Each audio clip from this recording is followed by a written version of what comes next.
apparently. So put your dongas in the air. Like you just don't I'm care? not too sure what this means, but I'm getting in on it. So, woo! Let's see those dongas, people.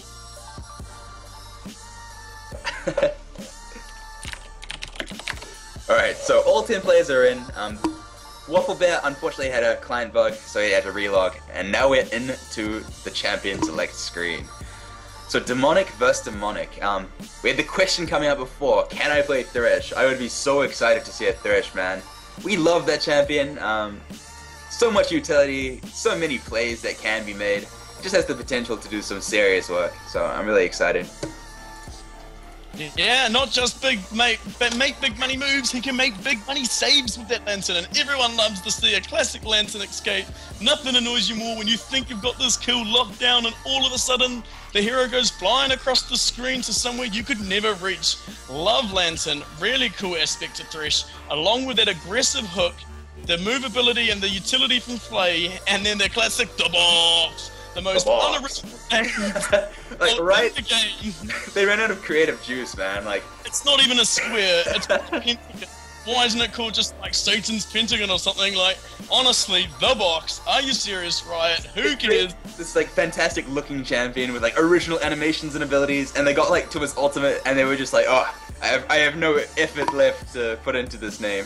It's gonna be whatever. The box. The box. The box. And I just love it, because if you play Thresh and you throw that lantern, you jump into the team and you shout, the box to your team, everyone gets in the buzz, jumps in, backs you up. Surprisingly, really funny name, but very uncreative. So uncreative. It's alright though, maybe they'll rename it. They did rename Lux's ultimate from Finals Funkelin to Final Spark. A lot of people didn't like that, changing it from a German name to an English name, but it means that Riot does change names, so hopefully we get Satan's Pentagram, Fool's Whisper's Box. I have to be honest though, the box is growing on me a lot, and I would have to be sad to see it go. So I don't know, maybe Riot's right, maybe they knew what they were doing, but at first I was really surprised to see that's what they had named the move. But at least I never forget it, not the best at remembering moves name, can definitely remember the box, so... That's true, you're never gonna be like, oh, what's that box-shaped ability called? I just hope they don't start bringing out like melee attack bonuses that are called like the hit or the spell, the stun. The stun, oh my god. Using stun! Yeah, I could get amongst that right. Make some more ridiculous names. I like what they're doing though, reworking the old champions that have kind of fallen out of favor. Do you realize that Corky is getting, heavily changed in this new patch? All his mana costs are going down, so he's more in line with the new champions coming out. I think we're gonna see the rise of the Corky again, man. And that's something I really want to see as well. In MOBA games, this seems to actually be quite a common trend where they have their starting heroes, and then as they start creating more heroes, they come up with more creative concepts of moves and more interesting ways heroes can work. And it sometimes feels like all the new heroes are just coming out way stronger, way stronger. Early days of Dota had the same thing, and they went back and they ended up rebuilding a lot of the old heroes. Especially like back in the days, like a lot of spells used to be single click target. They removed that real quick in Dota, and it's passed on to LoL. You don't find many moves that are just so easy. These days it becomes a lot more about skill shots and making moves more tricky than that single cast ability. There's still a few, but I think it's good. You really want to bring in more skill shots and like thinking play where it's actually a bit more harder than just running in and bashing buttons. So. Oh man, yeah, I have to agree with you so much. It's called power creep is the term that the LoL developers have called it, where every champion you make, from your starting champions gets a little bit stronger, and they have to rebuild the old ones to adjust to that. And it's good to see that they do that. We've already had a couple of reworks underway. We've had a Sejuani rework, we've had a Trundle rework, and a Nunu rework, and I think they've all been so cool so far. So they're doing good work. With the consume getting little bonuses, just a new way to make the hero a bit more creative and fun, as he would be if he was released today. So things like that are good to keep them up to play. Coming to Carlo's question of do I remember Lena's ulti, you're talking to the right person. Laguna Blade, massive damage like Finger of Death. That's actually a really funny spell. I would never want them to change that. That is too funny. They should bring it into LoL, just one massive nuke damage. Oh, it'd drive me crazy. That's like a Dagon or something. Did they ever remove Dagon from Dota, or is it still in there? Yes, Dagon, it's still popular. You can still upgrade it to Dagon. I would love to see a Dagon. You almost have it with Deathfire Grass because it's a similar ability, but I'd like to see just that flat damage nuke item. Oh, you're kidding! Wow, that's just crazy. So I remember that you could also upgrade the book. Necronomicon, was it called? Whatever it is. Yeah, It's can you still upgrade that as well? Oh my god, that's something that League of Legends needs to be able to do. Like upgrade a pre-existing item to make it better, to make it you know, scale better into the game. I wonder if they'll ever bring in. They kind of started to do it with Malzahar a little bit, and at least with the Spiderlings. But it'll be really game-changing the day they bring out a hero that really requires you to control 2 units. I know there's Annie with Tibbers, but that's still just like a minimal part. You could still play like an okay Annie and not be the man of like mastering the Tibbers movement. But I'd like to see them bring out a hero that's quite complicated. I don't really like the old alt-click style, but I'd like to see them try bring out a hero that you could do a bit more with, split up. They've actually changed it. If you throw down Annie's Tibbers, you can now press R, and Tibbers will run to where you press R. I think that's pretty cool. It's a little bit more intuitive. But I do agree. Chen was one of my favorite heroes when I used to play Dota 1. Running on Halm the Dominator, picking up all the neutral creeps with stuns, and chaining those stuns up. Alright, so we're coming to the loading now, and we've got our teams up. Who's winning in the skin battle? I'm just starting to get into the game now. How about give us a little skin run through? We do see Deep. Oh, we got a lot of cool skins coming out. Deep Terror Thresh on purple. Headless Hecarim for Chickadee. Arclight Varus for Karloi. Explosive is running Blade Mistress Morgana. And you want to take us through the opposite team? We got Hyena Warwick, Blood Knight Hecarim, and Arclight Varus. So we do have a 4-3 skin advantage. Oh, I hope that doesn't make too much impact in the game. You have to be worried though, man. 4 skins. I like the Blade Mistress Morgana as well. That one has fallen out of favor to the latest one. I think it's Blackthorn Morgana. That's definitely the most popular Morgana skin. So what about Ghost Ride, just released? Should I haven't seen that yet. Is it cool? From what I've seen, it's cool. Never seen one in game, but it looks quite cool.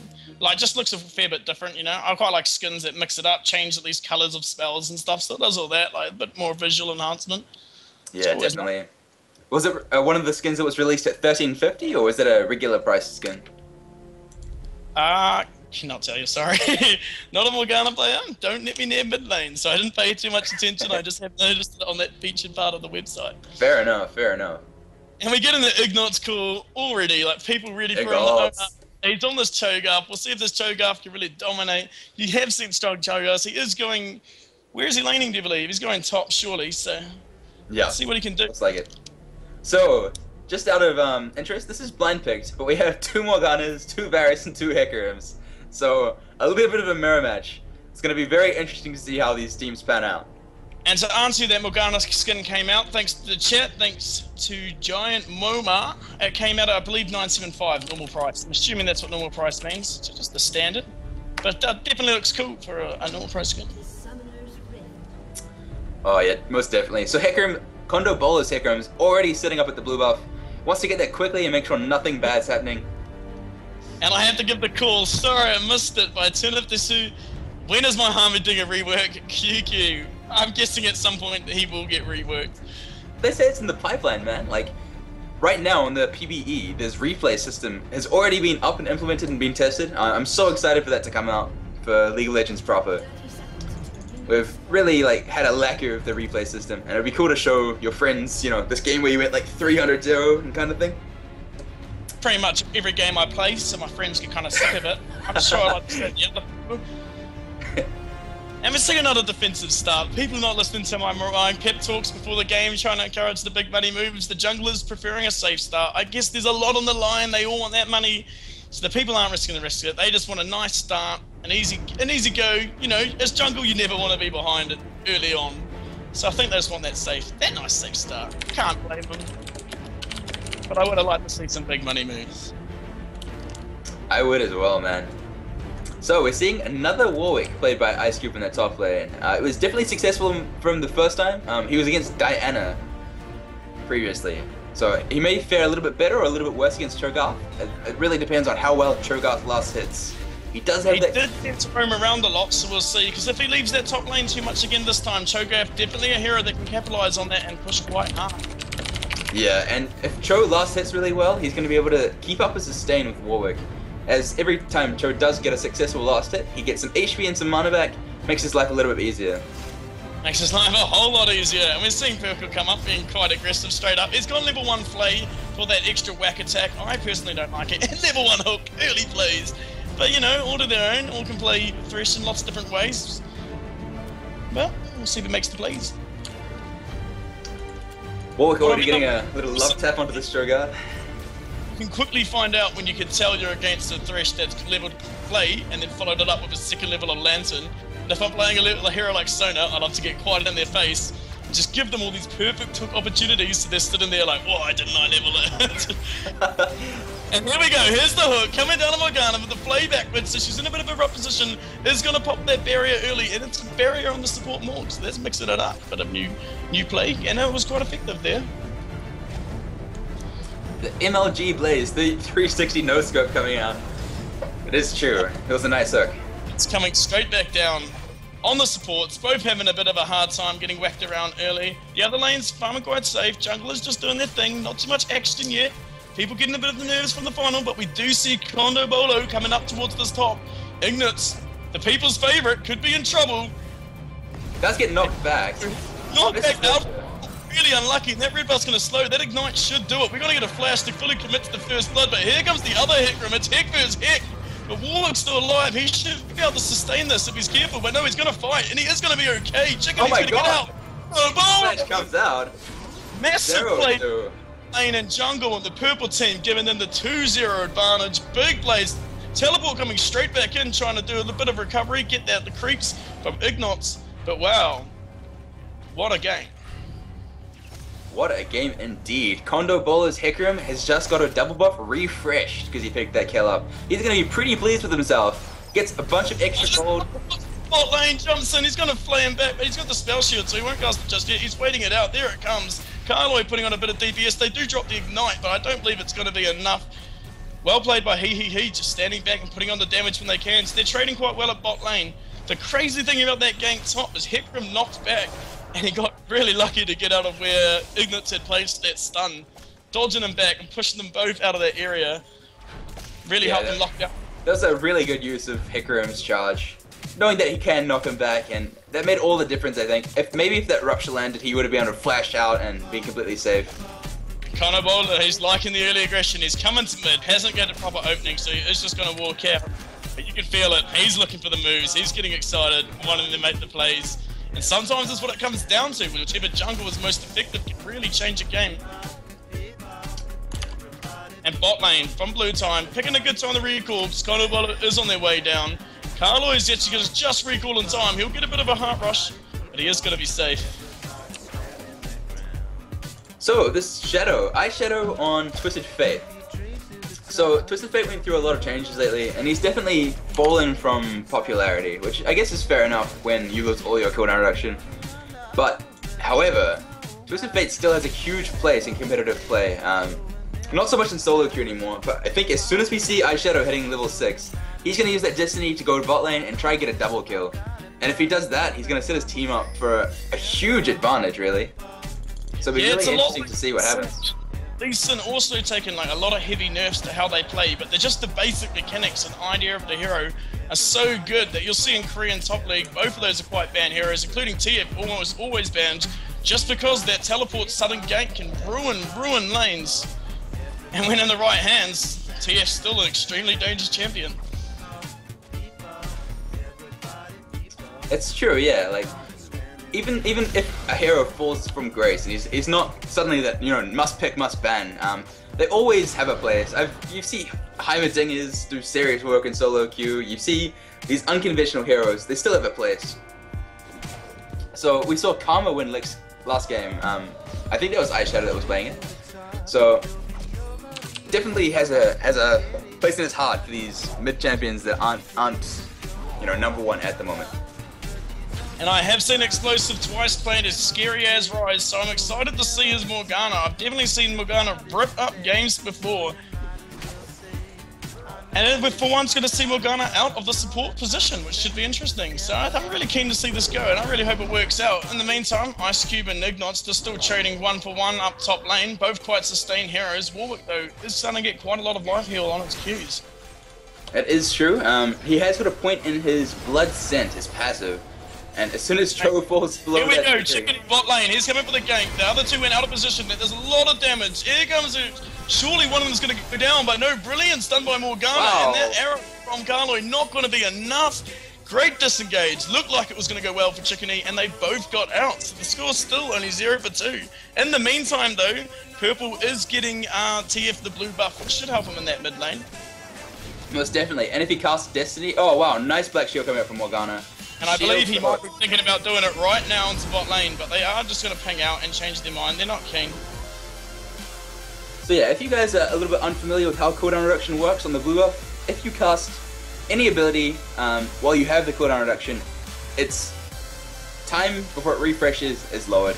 So basically, while Shadow has the blue buff, if you cast... Oh, what a jump in! Sorry, but what a jump in from Thresh trying to make the plays. Oh, and nice arrow. Awesome initiation. That's how you can do it. It's not just a hook. It's also a brilliant initiate, catching them off guard and grabbing that kill. Tiff locked in the gold card, locked in his Destiny, is getting down. Is he going to be able to close the distance and get in there? Carlo Comes right the into express. She's made enough distance. Here comes the hook even. I don't think there was enough for the Varus ult backing it up. It's going to hold them in place, and that is going to be a Thresh going down. Great pickup, great ultimate from Varus, and well played gank. And the what's good though going on. Fair enough. Nice game from Twisted Fate making that happen. Both the Varuses are maxing their piercing arrows, interesting enough. I have not seen this. It's actually becoming quite popular now. A lot of people just getting the one level of the E, just still quite easily set off the W, but piercing arrow getting maxed out. They did buff it recently though, so that is probably why the change has happened. That's true. I'm still a big noob then. I was still maxing my E first. Yeah, I'm still in that phase, but I'm kind of keen to try out this arrow because it has been quite effective recently. We're going to see the Ignite come down top lane, but the Flash Duke comes out of Ignite, tricking both the heroes, and he is going to be alright with that. They got a 180 Flash. It was pretty good. Did close the distance and get away? Yeah, I'm not sure what... into the top post, and just as the other two Flash 180 runs down, and he's safe from the game. Well, Explosive just misses a Dark Binding on Shadow. Puts the Ignite out anyway. Gonna mitigate some of that heal.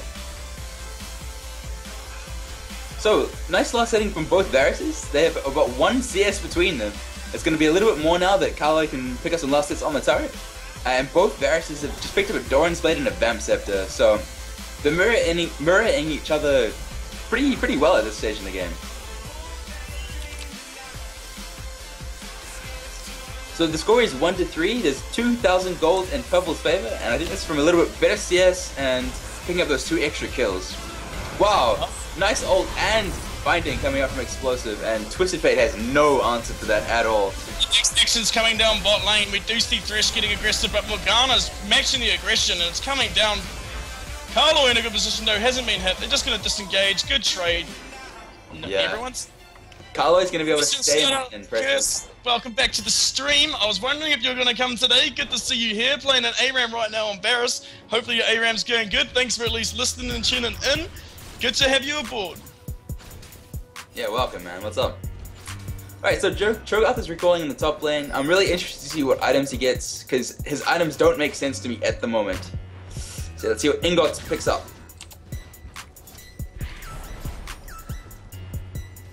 And the suspense is coming down. Has picked up the Mercury treads, and it looks like he's going to get a Catalyst next. So that does make sense. The order that he had them in was a little bit confusing for me, but those are core Cho'Gath items, and he's going to be quite happy with that pickup. And your sports, very appreciated, Curse. In the meantime, these guys still just happy to farm. Both teams in a pretty good position here. No one's really pulling away.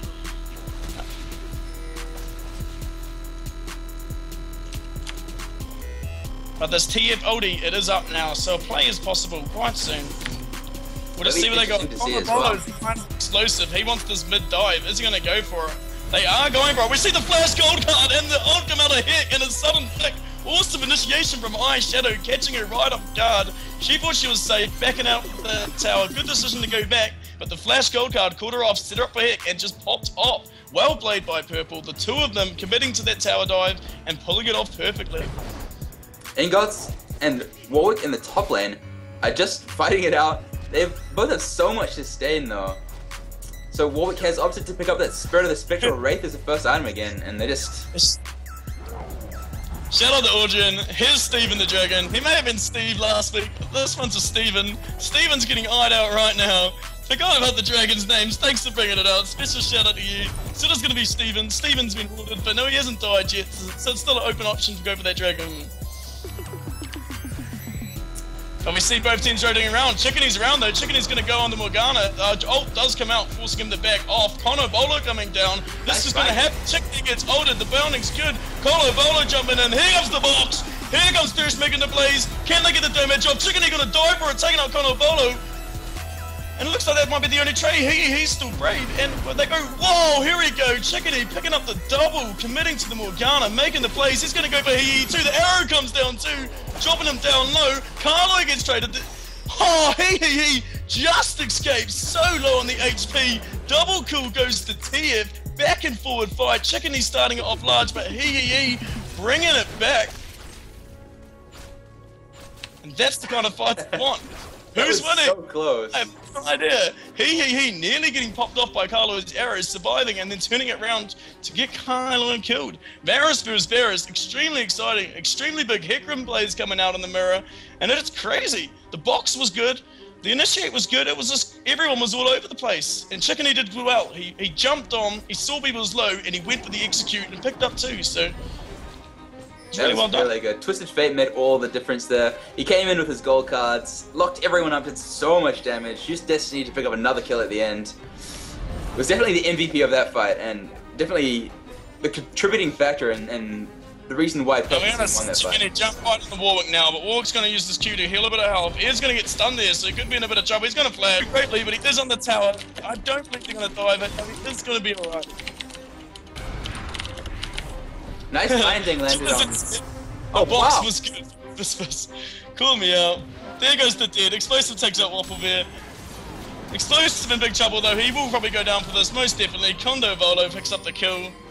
These Hecarons making the dives. We see the top tower go down for the blue team. Shout out to Steven the Dragon. Shout out to Roxel. You can pick the next dragon name if you really have a problem with the name Steven. Shout out to Steven. Call me out all day. I love it. The box was good. One of my greatest. Oh, what a creep! Did you see that? Brilliant. That's the best time to throw the hooks, just as you know the creep's gonna die. Catching the person off guard. TF's got to run here. Chickeny's on the chase. Can he close the distance though? He's just gonna. Oh, he's in trouble. Going low though. And here comes Kono Bolo for the counter initiate. He's gonna probably dive in. Burgle's gonna try flying backwards, but Chickeny's in trouble. He is getting slowed by the red buff, but they're both gonna disengage because here comes Ignots with the teleport. Lands the stun. Eyeshadow just gets munched up. There comes the Cho'Gath. Picking off the kill. Brilliant play from the people's favorite Ignots. Absolutely ripped it up last game, and here he comes, showing that his Cho'Gath still got a point to prove. Wow, he gets melted. Wow, I actually picks up the Hecarim. I did not expect that. So that was a 1-for-1, but the shutdown goal does go to Carlo. And it's just kills going everywhere all over the place. Score is 7-for-9. Ignots is dominating that mid lane though now. Happy sitting there in big health. They were smart to back off when they saw the tally, but they just couldn't get out in time. The two kills they were looking at getting survived. One of them got picked off by He, I believe. But he did die for it. So crazy initiates. Eyeshadow getting picked off there. Won't be too happy about that. But that's the name of the game. That is indeed. And these demonic teams are doing so well against one another. The gold gap has decreased a little bit. Still in Purple's favor though. Not insurmountable. 1,500 gold now. Getting dived. Here comes the ult from Warwick with the black shield on. Carlo is going to go down here. 40 was safe under tower, but black shield with a Warwick initiate. Absolutely scary as an ADC. So scary. The red buff does go to Ice Cube. Purple's going to face check into him though. Is this going to be a bad decision? He's just teasing him. He's like, look, I'm here, look, I'm here. And he is going to, unfortunately, Mr. Hook, he doesn't want to hang around there too long. He's probably hoping Chickeny could come down and make a play. He's probably just teasing him, trying to slow down the recoil. Coming back in to stop the recall. This is one unhappy Ice Cube. Ice Cube just wants to go. They are going to clear that wood, and Perkle is smart enough to be a bit more wise now. He knows he doesn't want to run into all three of the areas. And Kono Bolo jumping in with the TF on the Chickeny. Chickeny is getting a lot of damage. Is he going to go down? He is, and it's explosive now. Gets the ignite on him. They're still committing. They're not letting this go. The gold card is going to try to come out with it. So much damage. EQ. I mean, the arrow going down. Steven's in trouble. Steven's getting beaten down. We might see our first dragon of the game. In the meantime, Golabola's still chasing. They're going to pick up the explosive with Hecarim diving. The dragon goes down as well. Steven's dead. Good play by Purple getting picks and the dragon. Well played, yeah. Purple team coming ahead in that trade. He gets out. Oh, the box comes out. It's not going to be enough. Purple tries to float them backwards, but they're going to keep on the chase. He's in trouble. He's getting low. Here comes the gold card. 2 picked off now from Purple. Still just dominating. And I've got to say, Twisted Fate has been a part of 10 of the 14 kills for his team, doing so much work, being absolutely everywhere. His destiny is still up, so he can even teleport to mid lane to make some more plays. And a really good play. To it. Chickeny's coming up, trying to see if he can sneak a little kill here. He's just keeping his eye out, seeing what goes down. He has Ignorance coming down. He is just going to try and get this pick alone. He's going to bait him towards the Cho'Gath. Cho'Gath drops the stun. He is going to hit. Eyeshadow could be in trouble here. He's silenced. Doesn't get the gold card off, but they're just going to back off it. Cho'Gath did not have his feast up, which is unfortunate because it looked like he could pretty much one-shot that Twisted Fate. If he had it up, he could have indeed.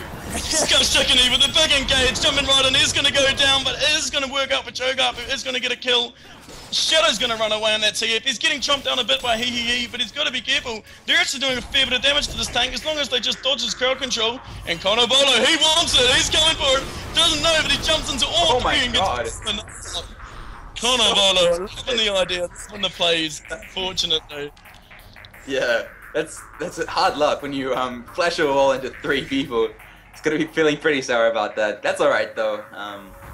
He has been making big plays like that all game though, and it has been working out. That was the first one that's gone really wrong for him.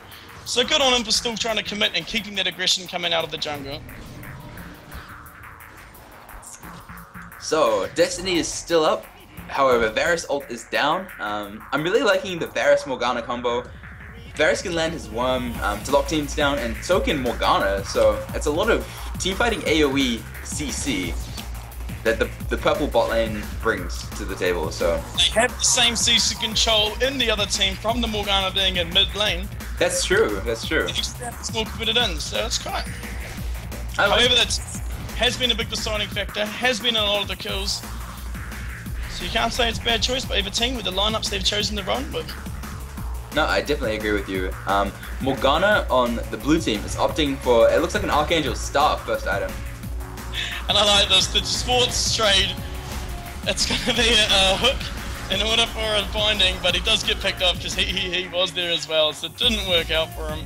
Got to be careful, but I'm loving the aggressive plays coming out of this Thresh. This Thresh isn't afraid to walk around by himself, as we've seen, give a little cheeky hits to other champs, but sometimes it does hurt. Yeah, it does indeed, man. Things are coming out, Shadow's heading to the bot lane, locks in a gold card, fires his Destiny, Destiny is coming out. Carlo out, he's going to cleanse, is he going to get away? He's definitely not. Waffle Bear comes in, burns 2 flashes though, so he won't be too unhappy with that, but he would have much rather been alive. But here comes the counter engagement, coming down, it's explosive, isn't going to hit. But we do see a stun come out, only hits the support. The Black Shield coming on Morgana, she's ready to fight. Can Chickeny come close down? He most likely can. But Kolobolo as well, coming down, trying to drop explosive. Chickeny on top of him. Can he get the kill first? He is going to pick up the kill. Can he get away? Ignis comes down the wrong time. He's going to go down too. Konobolo's trying to escape. He might even get away. Chickeny goes down. Awesome fight for Purple. Konobolo, what a play. Diving in, as we said before. He's aggressive. Sometimes it works, sometimes it doesn't. Definitely worked this time. Gold card, setting it up, picking up the last kill, getting the ace. Amazing play. 4v5 ace as well, man. Heck, Warwick this entire time has just been sitting top and like slowly grinding away at that turret. So Konobolo just drives straight in, super aggressive to take out that Morgana. Looked like he dived too far, but no, he picks up the kill, and then unfortunately Ignot's trying to escape the fight, runs straight into him, so he gets them both down. Really strong play coming from Konobolo in the jungle. Yeah, really well played. So they're grouping mid now. Twisted Fate is below half HP, so I wouldn't be surprised if he goes back soon and cashes in. He's sitting on 1,700 gold at the moment, and that does look like what he's going to do. Yep. The rest taste Ignot's calls coming out. People feeling bad, wishing he had another really big, powerful game. He's doing well. He's making impact, but unfortunately, his fights are just so loose and so aggressive. It's difficult to tell when you're going to win, and before you know the fight's going bad, your team's dead. So it's really intense. And Explosive getting in a bit of trouble from Ice Cube. He's going to ult and go all in, but the whole team's here. But collapsing in. It looks like it's just Morgan Ice Cube burst all 5 of them, and it isn't going to work out too well for him. Wow, that is one tanky Warwick. Oh my god. He's going to get away. He's having the time of his life. Looks at all 5 of them, gives them all a few hits, oh and then gets out of here. Ice Cube Warwick plays. And here goes he trying to pick up the sneaky kill onto the Thresh. Does get him with that arrow, but here goes Chickney, and here comes Carnivalo. 2 horses jumping straight in. Ice Shadow flashes over the wall to stay alive. Good play. We see the chase still coming up. Double killed in the purple Varus. Explosives low. He's in trouble. Gets triple killed by the Varus with that arrow charge up. Ice Shadow's alive from that flash. Now they're going to collapse mid and most definitely get this tower unless Carlo can drop the play of the century. Boys have to have hope, man. But that was a 4 for 0, I think. Warwick started the entire fight. Great flash by Shadow to get out of there. He nearly goes down to that Varus Q there. But they should be able to push the second tower. They've still got Threshers up. 1 second on Chickeny. They have to be careful. Wobblebear's taking tower damage. He's going to go down. No, he barriers. The barrier just saving him on that support. Funny play. Carnivalo's got to get out of there. He's low too. He. Full health, but doesn't want to fight without his team. But they do have that full health Warwick. Ice Cube. He's just going to jump in and hit Perkle around. Have a little bit of fun. Do what he does. Walk out. Full health. Warwick, man. What a crazy hero. Yeah, what a guy. Warwick. He started that entire fight. I still can't believe he got away. He got away on such low HP and just ran out the hyena skin's so good for it. The laugh was just amazing. Just one tanky Warwick. They are picking up another dragon now. Purple team are over 13k gold ahead, and that gap is only growing wider. So Purple team definitely look like they're going to take this game away, but let's see if the blue team can make some plays and bring it back into their favor. Some of the Ignorance fans not too happy with how his team's played. His team's been alright, it's just been crazy loose initiates from both teams, all in play, and it's just showing big risk, big reward, sometimes it's big losses. Seeing 2 different sides of it. Look at this Chickeny versus Carnivalo fight top, 2 Hecrims having a go at each other, 2 horses, one a haunted horse with a pumpkin for a head and the other a battle master, and Kondo's gonna keep chasing him. He's keen for the 1v1. Chickeny going on a half health, but he has got him under the tower now, so he has to be a bit more careful. He isn't that invincible. Ignitz is coming up to try gank. He's the ult coming up from TF, which is gonna give them a little bit of fright. They've got to be careful. They know they get out of position, they can get caught here. And he's actually going to teleport into mid and try to get out Perkle on that support. Perkle doesn't hit the chain. So that's alright. So far, just all teams tempting each other, trying to catch the other team out of position. Huge damage coming up from my Shadow. The CN core coming out from my Shadow as well. Ouch.